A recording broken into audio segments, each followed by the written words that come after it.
ಒಳ್ಳೆ ಬಟ್ಟೆ ಹಾಕಬೇಕು ಮಗಳು ಅಂತ ಅಮ್ಮ ಖುಷಿ ಪಡ್ತಾಳೆ.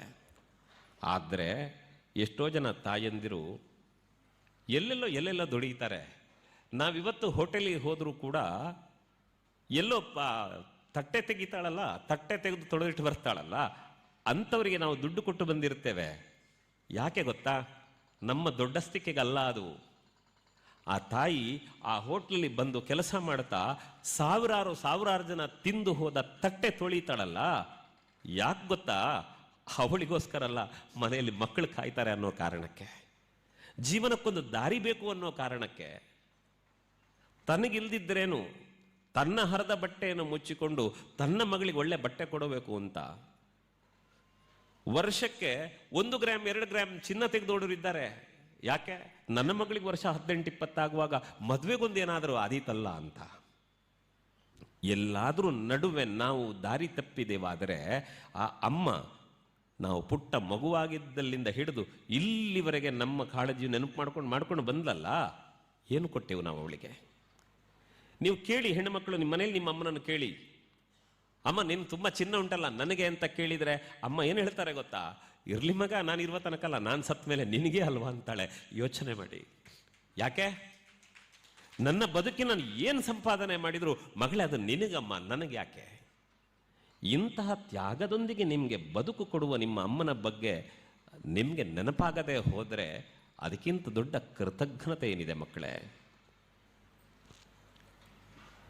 ನೆನಪಿಟ್ಟುಕೊಳ್ಳಿ, ನಾಳೆ ಹೆಣ್ಣುಮಕ್ಕಳು ನೀವು ಪ್ರಬುದ್ಧರಾಗ್ತೀರಿ, ನಿಮ್ಗೊಂದು ಮದುವೆ ಮಾಡಬೇಕು. ನಾನು ಮೊನ್ನೆ ಕೇಳಿದ್ದೆ, ಏನು ಮಾಡ್ತಾ ಇದ್ದೀರಿ ಅಂದರೆ ಅಮ್ಮ ಹೇಳ್ತಾರೆ, ನಾನು ಸೀರೆ ಮಾಡುತ್ತಾ ಇದ್ದೆ. ಏನು ಸೀರೆ ಮಾಡ್ತಾ ಇದ್ದೀರಿ? ಇಲ್ಲ, ನನ್ನ ಮಗಳಿಗೆ ಮದುವೆ ದಿವಸ ಹತ್ತಿರ ಬಂತಲ್ಲ, ಅವಳಿಗೆ ಕೊಡಬೇಕಾದ ಸೀರೆ ಎಲ್ಲ ಪ್ಯಾಕ್ ಮಾಡಬೇಕಲ್ಲ, ಅದಕ್ಕೋಸ್ಕರ ಮಡಿತಾ ಇದ್ದೇನೆ ಅಂತ. ಒಂದು ಕಡೆಯಲ್ಲಿ ಮಗಳು ಹೊರಟು ಹೋಗ್ತಾಳೆ ಅನ್ನೋ ನೋವು, ಆದರೆ ಹೋದಲ್ಲಿ ಅವಳು ಚೆನ್ನಾಗಿರಬೇಕು ಅಂತ ತಾಯಿ ಸಿದ್ಧಳಾಗುತ್ತಾಳಲ್ಲ. ಈ ಪ್ರೀತಿಯನ್ನು ನೀವು ಅಂಗಡಿಯಲ್ಲಿ ದುಡ್ಡು ಕೊಟ್ಟು ತಗೊಳ್ಳಿಕ್ಕಾಗೋದಿಲ್ಲ. ನಿನ್ನನ್ನು ಜೀವನ ಪೂರ್ತಿ ಮಹಾರಾಣಿಯ ಹಾಗೆ ನೋಡ್ಕೊಳ್ತೇನೆ ಅಂತ ಹೇಳ್ತಾ ನಿಮ್ಮನ್ನು ಮಂಗ ಮಾಡುವ ಯಾವ ವ್ಯಕ್ತಿಗಳು ಜೀವನ ಪೂರ್ತಿ ನಿಮ್ಮನ್ನು ಸಾಕೋದಿಲ್ಲ. ನೆನಪಿರಲಿ. ಹಾಗಾಗಿ ಅಮ್ಮನ ತ್ಯಾಗದ ಬಗೆಗೆ ನಿಮಗೆ ಯಾವತ್ತೂ ವಿಸ್ಮೃತಿ ಬರಬಾರ್ದು. ಇನ್ನೊಂದು, ನಾವಿವತ್ತೇನಾದರೂ ನಾಳೆ ಹೊರಗೆ ನಡೆದು ನಾನು ಅಮೃತ ಭಾರತಿಯಲ್ಲಿ ಓದಿ ನಾನಲ್ಲಿ ಕೆಳಗೆ ಬರಬೇಕಿದ್ರೆ ಒಂದು ಮಾತು ಕೇಳ್ತಾ ಇತ್ತು. ನಮ್ಮ ಅಮೃತ ಭಾರತೀಯ ಸ್ಟೂಡೆಂಟ್ ಅನ್ನೋ ಕಾರಣಕ್ಕೆ ಏನೋ ಗೌರವ ಸಿಕ್ತು ಅಂತ ಏನೋ ಒಂದು ಬಗ್ಗೆ ಇಲ್ಲಿ ಮಾತನಾಡ್ತಾ ಇದ್ರು, ಕೇಳ್ತಾ ಇದ್ದೆ. ನಾಳೆ ನೀವು ಅಮೃತ ಭಾರತೀಯ ವಿದ್ಯಾರ್ಥಿಗಳು ಅನ್ನೋ ಕಾರಣಕ್ಕೆ ನಿಮಗೆ ಗೌರವ ಸಿಗುವುದಾದರೆ ಅದೇ ಹರದ ಬನಿಯನ್ನು ಹಾಕ್ಕೊಂಡು ಯಾರ್ಯಾರ ಮನೆ ಅಂಗಳದಲ್ಲಿ ಬೆವರು ಸುರಿಸಿ ದುಡಿದು 10 ರೂಪಾಯಿಯನ್ನು ಹುದುಗಿಸಿಟ್ಟು ನಿಮಗೆ ಬಟ್ಟೆ ತಂದು ಕೊಟ್ಟ ಅಪ್ಪ ಕಾರಣ ಅನ್ನೋದು ನಿಮಗೆ ನೆನಪಿರಬೇಕು. ಯಾರ್ಯಾರ ಮನೆಯಲ್ಲಿ ಬಟ್ಟೆ ತೊಳೆದು ಯಾರ್ಯಾರ ಮನೆಯ ಪಾತ್ರೆ ತಿಕ್ಕಿ ಅಲ್ಲೆಲ್ಲೋ ಸಿಕ್ಕಿದ್ದನ್ನು ಜೋಡಿಸಿಟ್ಟು ನನ್ನ ಮಗಳಿಗಿರಲಿ ಅಂತ ತನಗೆ ಇಲ್ಲದೆ ಇದ್ರೂ ತನ್ನ ಮಗಳಿಗೆ ತೊಡಿಸಿ ಸಂಭ್ರಮಿಸುವ ತಾಯಿ ಇದ್ದಾಳಲ್ಲ, ಅವಳು ಕಾರಣ ಅನ್ನೋದು ನಮಗೆ ನೆನಪಿರಬೇಕು. ಮತ್ತೆ ಜೀವನದಲ್ಲಿ ಯಾವತ್ತೂ ಕೂಡ ನೀವು ಬೆಳೆದು ನಿಂತಾಗ, ಈ ಕಡೆ ಗಂಡು ಮಕ್ಕಳು ಅನೇಕರಿದ್ದೀರಿ, ನೆನಪಿಟ್ಟುಕೊಳ್ಳಿ ಹುಡುಗರೆ, ಯಾವತ್ತೂ ಕೂಡ ನಮ್ಮಪ್ಪ ನನಗೇನು ಮಾಡಿಟ್ಟಿದ್ದಾನೆ ಅಂತ ಯಾವ ಕಾಲಕ್ಕೂ ಕೇಳಬೇಡಿ.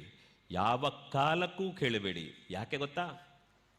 ಒಂದು ವೇಳೆ ನಾವು ಸಣ್ಣ ಮಕ್ಕಳಾಗಿದ್ದಾಗ ಏಕಾಏಕಿ ರಾತ್ರಿ ಸಿಕ್ಕಾಬಟ್ಟೆ ಅಳತೆ ಹುಷಾರಿಲ್ಲ ಅಂತ ಅಳ್ತಾ ಇರಬೇಕಿದ್ರೆ ಈ ದರಿದ್ರ ಯಾಕಾದ್ರೂ ಹುಟ್ಟು ಬಿಡುತ್ತೋ ಅಂತ ನಮ್ಮ ಅಮ್ಮ ನಮ್ಮನ್ನು ಕೊಲ್ತಿದ್ರೆ,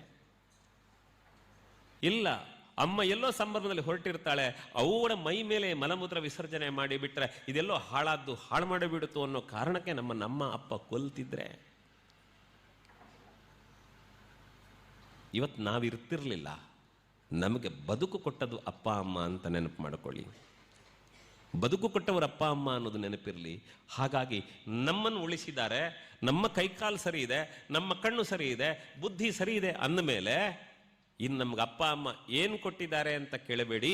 ಅಪ್ಪ ಅಮ್ಮನಿಗೆ ನಾನು ಏನು ಕೊಡಬೇಕಾದೀತು ಅನ್ನೋದನ್ನು ಯೋಚನೆ ಮಾಡಿಕೊಂಡು ಆ ದಾರಿಗೆ ಹೋಗಿ, ಅದು ನಿಜವಾದ ಬದುಕು.